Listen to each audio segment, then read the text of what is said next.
नेपाळचा वैचारिक उदय जर भारतात झाला तर असा प्रश्न तुम्हाला देखील पडला असेल.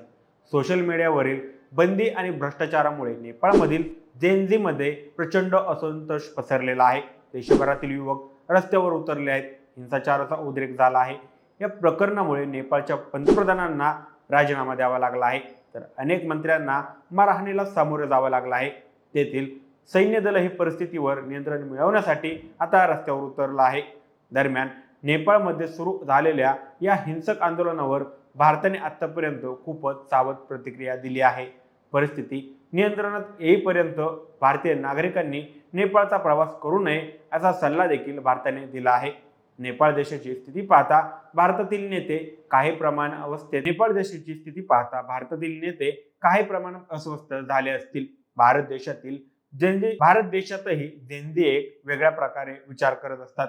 तशाच विचारांचा उदय भारतातही होऊ शकतो का, असा प्रश्न आता पडायला सुरुवात झाली आहे.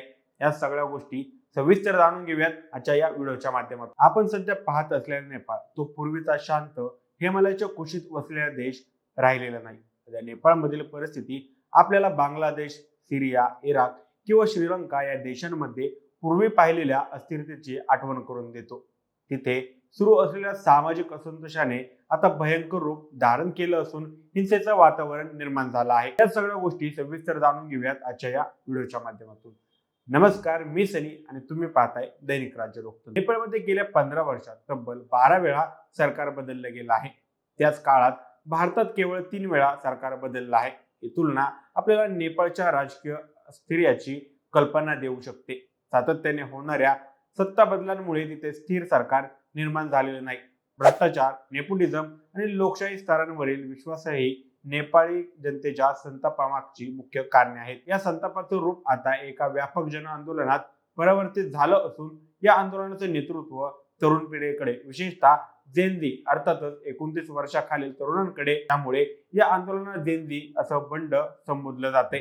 सोशल मीडियावरून संघटित होणारे हे युवक नेपाळमधील सत्ताधाऱ्यांच्या भ्रष्टाचारी व लक्झरी जीवनशैलीच्या थेट टीका करत आहेत. नेते वर्गाच्या ऐशो आरामी जीवनशैलीचे व्हिडिओ बनवून सोशल मीडियावर शेअर केले जात होते.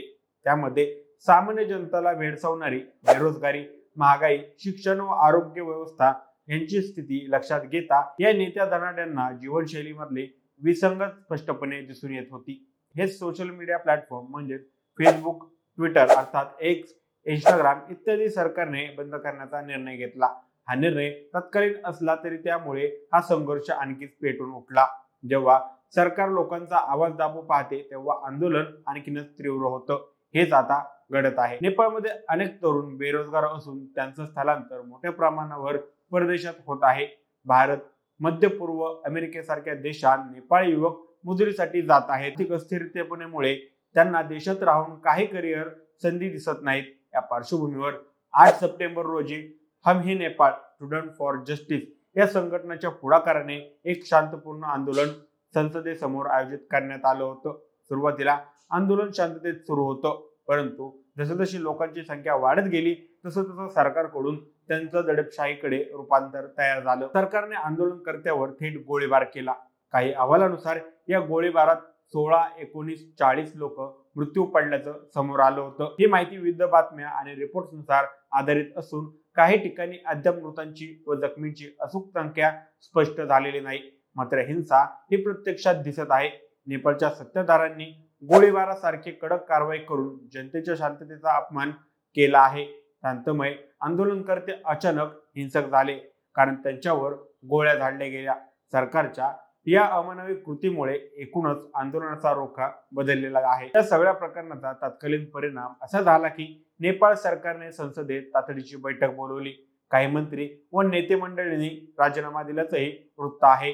विशेष म्हणजे सोशल मीडिया बंद असताना हजारो लोक एकत्र कसे झाले हा प्रश्न उपस्थित केला जात आहे. के.पी. शर्मा ओली यांनी राजीनामा दिला आहे. आंदोलन फक्त सोशल मीडिया बंदीवर नव्हतं, तर भ्रष्टाचार, बेरोजगारी, आर्थिक अमानवता हे आंदोलन फक्त सोशल मीडिया बंदीवर नव्हतं, तर भ्रष्टाचार, बेरोजगारी, आर्थिक असमानता, शिक्षण व आरोग्य सेवांतील अपयश या विरुद्ध होतं. जनतेला सोशल मीडिया बंद करून थांबवता येत नाही. नेपाळच्या विविध भागात मोठ्या व्यावसायिक घराण्यांचे ऑफिस, सोसायट्या, हॉटेल्स यांना आंदोलनकर्त्यांनी लक्ष केलं. हा राग केवळ एक घटनेपुरता मर्यादित नाही, तर हा दीर्घकाळापासून उरात साठून राहिला असंतोष आहे.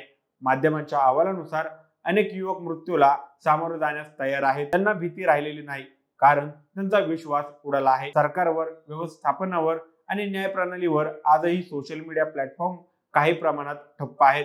मात्र जनतेचा आवाज बंद करणं म्हणजे प्रश्न सुटेल असा समज करून घेणं सरकारसाठी घातक आहे.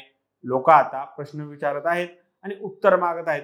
नेपाळमध्ये सुरू असलेलं हे आंदोलन म्हणजे एक चेतावणी आहे, केवळ नेपाळसाठीच नव्हे तर अशा सत्ताधाऱ्यांसाठीही जे जनतेचा आवाज दाबू पाहत आहेत. बाकी या सगळ्या प्रकरणाबाबत तुमची मते काय आहेत आम्हाला कमेंट करून नक्की कळवा. आणि जर दैनिक राज्य लोकतंत्र चॅनलवर नवीन असाल तर चॅनलला नक्की सबस्क्राईब करा. धन्यवाद.